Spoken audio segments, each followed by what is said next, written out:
Well, thank you very much, Stanley, and thank you for your tremendous support of this wonderful parade.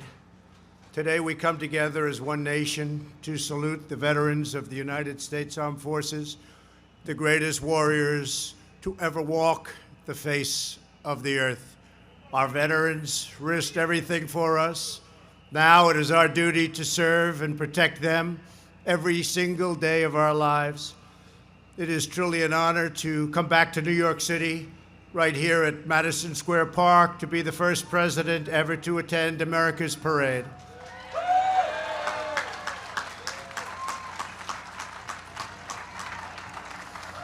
To every veteran here with us, to the thousands preparing to march on Fifth Avenue, it'll be really something.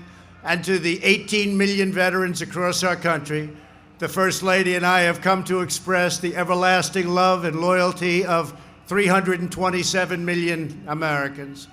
I want to recognize Department of Veterans Affairs Deputy Secretary James Byrne for joining us. Thank you, James. Thank you, James. Great job. Pleased to report that our administration and all of the work that we've done, the veteran satisfaction with the VA is at 90%. It's the highest rate ever recorded in the history of this particular program, and that's awfully good, and we're very proud of you and the Secretary. Thank you very much. Great job. Also with us is New York City Mayor Bill de Blasio. Thank you very much, Mr. Mayor. Thank you. Along with many other distinguished guests. Thanks as well to everyone at the United War Veterans Council for putting on this incredible event, including Bill White, Doug McGowan, and a very special acknowledgement to someone who has devoted his life to this parade, Marine Vietnam veteran Vince McGowan. Thank you. Thank you very much. Thank you. Thanks to each of you and all of the supporters whose generosity make this parade possible. Tremendous amounts of work has been done, and tremendous, frankly, amounts of money has been donated, and we appreciate it, and we appreciate Stanley.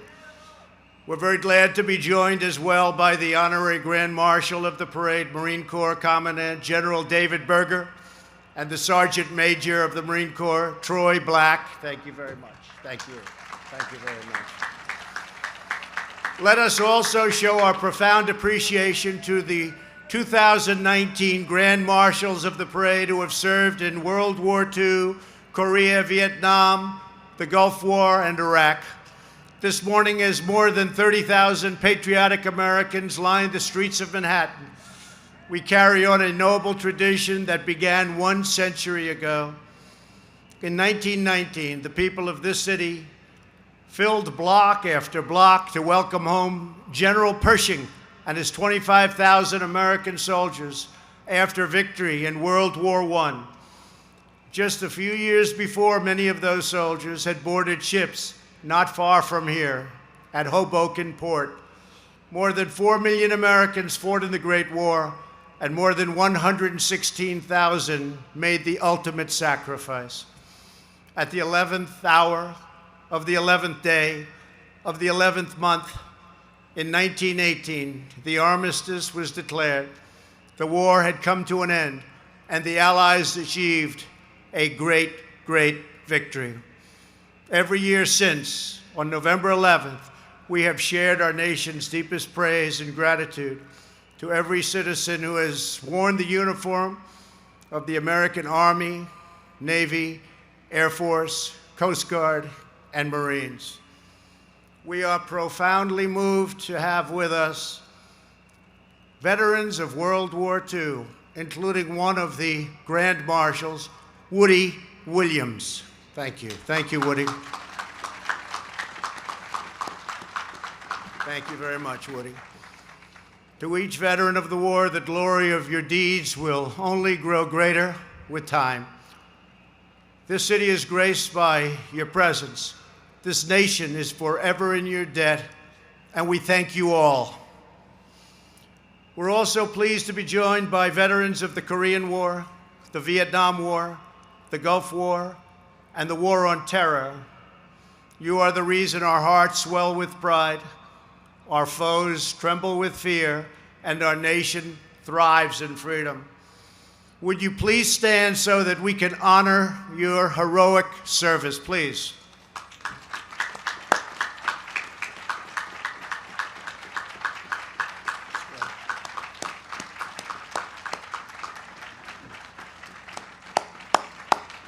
Thank you very much. Thank you. Thank you all.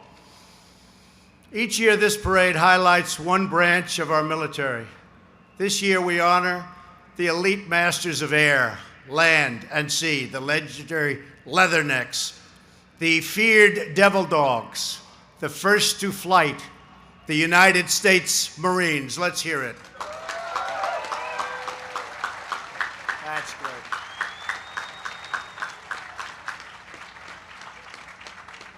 Yesterday, we celebrated the Marines' 244th birthday. That's pretty good.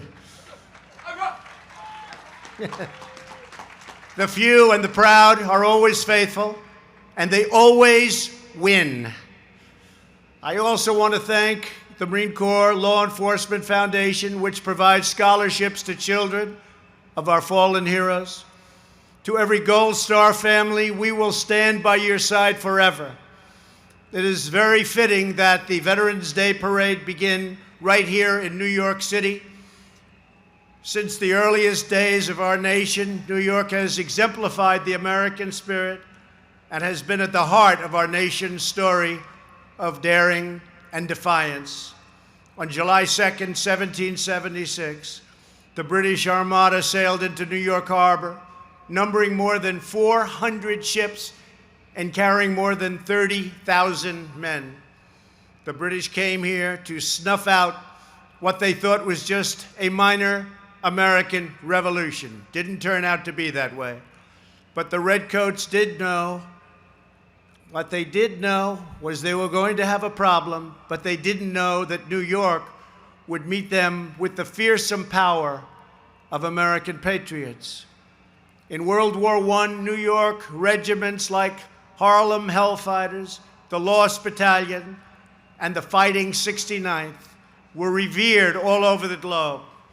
During World War II, 63 million tons of supplies and more than 3 million service members shipped out of New York Harbor. On September 11, 2001, the whole world saw the horror and responded to America's wicked enemies with unwavering courage, unbreakable spirit, and resolve that is deeper than oceans, fiercer than fires, and stronger than steel. Last week, I was honored to award the Presidential Citizens Medal to an extraordinary American, Rick Rescorla.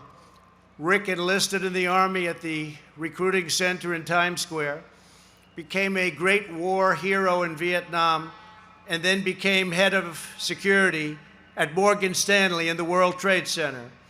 On September 11th, he saved 2,700 lives before giving his own. Today, we are immensely grateful to be joined by Rick's son, Trevor. Thank you, Trevor. Thank you. Thank you very much. Thank you. To Trevor and every 9/11 family, we pledge to never, ever forget the towering spirit of strength that we see in this city lives within the heart of every American warrior. From the snow of Valley Forge to the jungles of Vietnam, from the forests of Bellewood to the beaches of Normandy, from the mountains of Afghanistan to the deserts of Iraq, that spirit has helped our fighters defeat tyrants, conquer fascism, vanquish communism, and face down terrorism. Just a few weeks ago, American Special Forces raided the ISIS compound and brought the world's #1 terrorist leader to justice. Thanks to American warriors, al-Baghdadi is dead. His second in charge is dead. We have our eyes on #3, His reign of terror is over, and our enemies are running very, very scared. Thank you. Thank you. Those who threaten our people don't stand a chance against the righteous might of the American military. In a few weeks, we will mark the 75th anniversary of the Battle of the Bulge, our nation's bloodiest battle of World War II. More than 47,000 Americans were wounded, and 19,000 gave their last breath for their country. We are proudly joined today by a veteran of the Battle of the Bulge, a native New Yorker who is 94 years old and still going very, very strong, Corporal Jack Foy.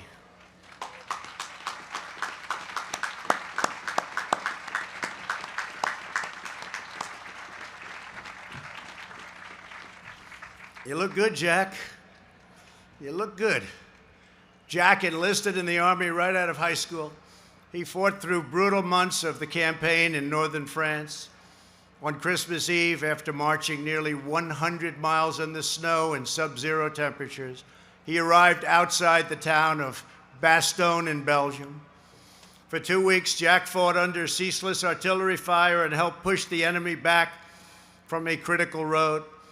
At one point, a mine blew up, and it destroyed his vehicle, badly hurting many. He was wounded 3 times, but he kept on fighting. After the Allied victory at the Battle of the Bulge, Jack fought for the remaining 9 months of the war, across the Siegfried Line, up the Mosel River, through the Rhineland, and all the way across Germany until he reached the gates of Ohrdruf concentration camp, the first Nazi camp to be liberated. That was number 1. That was a big, big event.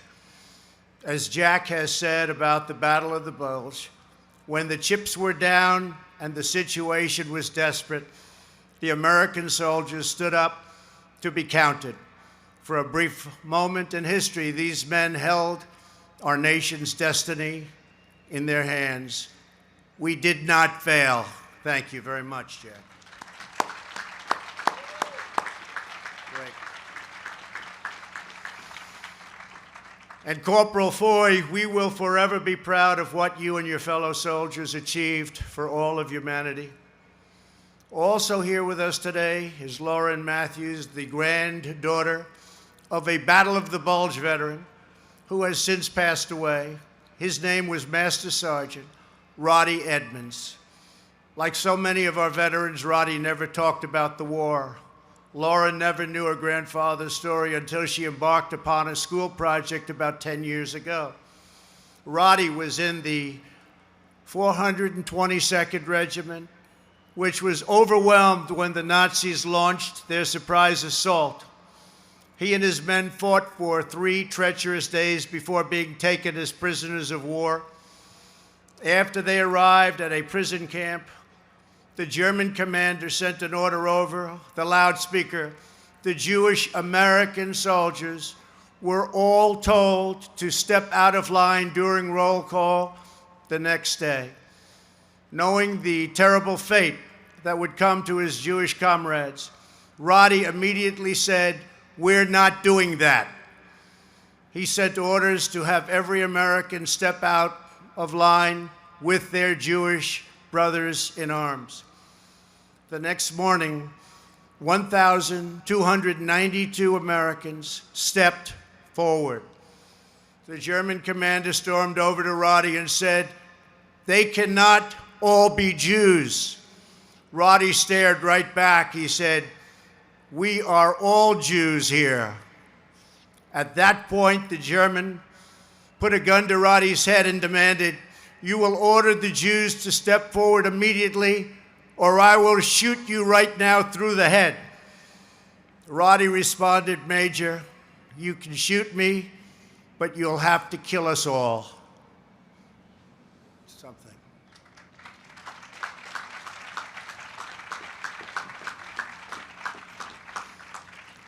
The German turned red, got very angry, but put his gun down and walked away.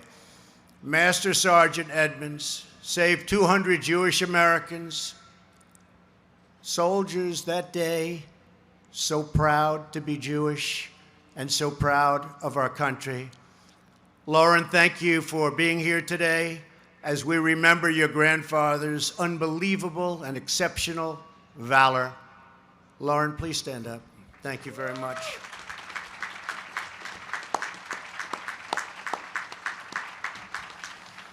One of the 200 Jewish American soldiers who were saved that fateful day is Staff Sergeant Lester Tanner. Lester is now 96 years old. And he joins us here. Boy, you guys are looking very good, 96. Lester, you're really 96, Lester? I don't believe it. You're looking good. Thank you very much. Thank you also for your very noble service and for sharing this incredible story with the world. Thank you very much, Lester. The men and women who have donned our nation's uniforms are the bravest, toughest, strongest, and most virtuous warriors ever to walk on earth. You left your families and fought in faraway lands.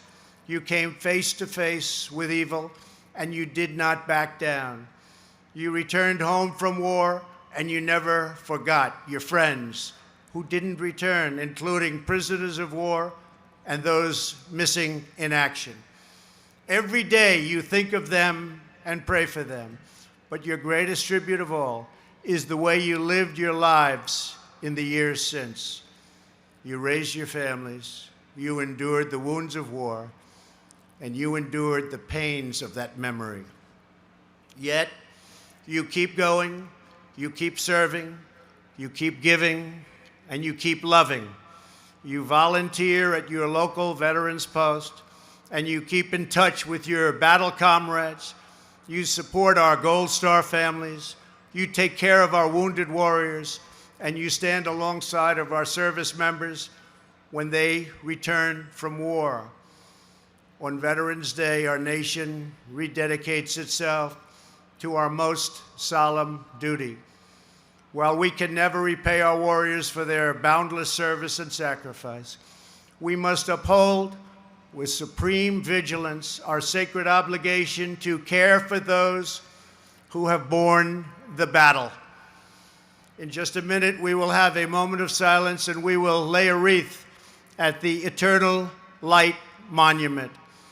As we do, with God as our witness, we pledge to always honor our veterans and pay immortal tribute to those who have laid down their lives so that we might be free. Together, we must safeguard what generations of fearless patriots gave everything to secure. We will protect our liberty, uphold our values, and defend our home. We will ensure that righteous legacy of America's veterans stands as a testament to this nation from now until the end of time. To every veteran here today and all across our land, you are America's greatest living heroes, and we will cherish you now, always, and forever. Thank you. God bless our veterans, and God bless America. Thank you. Thank you very much.